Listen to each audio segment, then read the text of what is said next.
Hello everyone, Assalamu alaikum. Welcome to my YouTube channel that is English Class.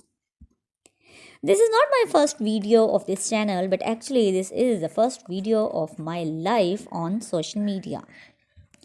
In this video, I'm going to talk about why is such a huge percentage of people interested in learning English or interested in communicating in English with others.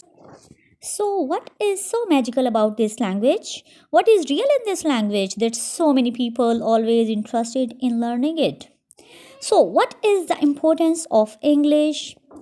Yes, this is what I want to talk about, the importance of English. First, in our entire earth, there are more than 7,000 languages. If I talk about Pakistan, there are 77 languages spoken in Pakistan.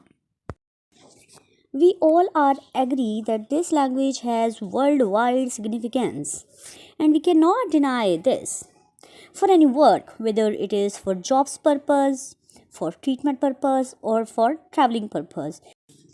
If you have to go abroad, nobody will understand your mother tongue at that time. You have to communicate in an understandable language, that is English. As compared to other languages, it is very easy to learn. You can learn it very easily. I'm sure you will be able to do that soon. These are my opinions that I shared with you. There are more reasons to learn English, so please don't forget to share your opinions in the comment section below. This was for today. I hope you like this video. If you haven't subscribed yet, so please click the subscribe button